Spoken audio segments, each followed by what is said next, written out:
The BBC started out on the 18th of October 1922 as the British Broadcasting Company. It was created in response to the UK government of the time trying to figure out how to use the newfangled medium of radio.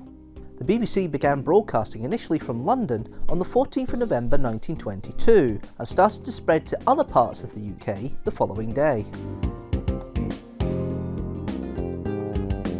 The BBC is well known for trying to keep its impartiality in news reporting. It tries to do this by making sure both sides of the argument are heard.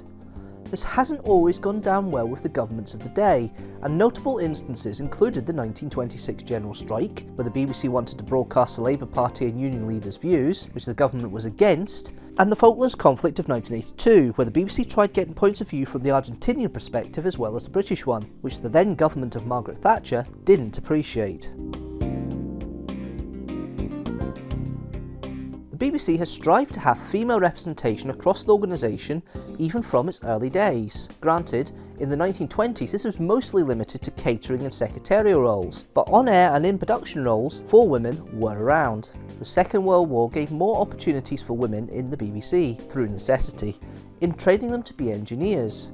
There were backward steps, and women in high positions were still rare until the 1980s. By the beginning of the 21st century, women in senior management posts had risen to almost 50%.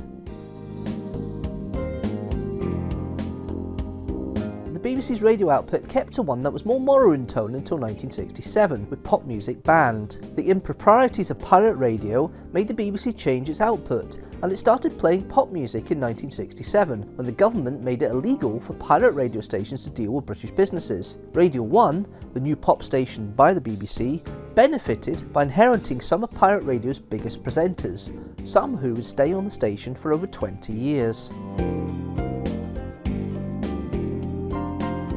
The BBC's funding and broadcast remit is unique in the UK, as it's maintained via a royal charter, which is renewed every 10 years or so. The main output in the UK is funded by a licence fee, an annual charge UK households should pay to enable them to initially own a TV, but in the multi-channel world, view and consume BBC content across all of its platforms. It also has international and commercial aspects to the business via BBC Studios, which generates money from international sales and merchandise.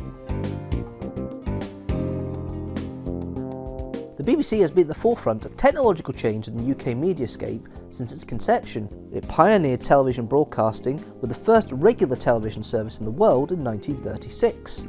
It pioneered a form of interactive information transmission via its TV signals with CFAX in 1972, and more recently, the modern form of content streaming with BBC iPlayer in 2005.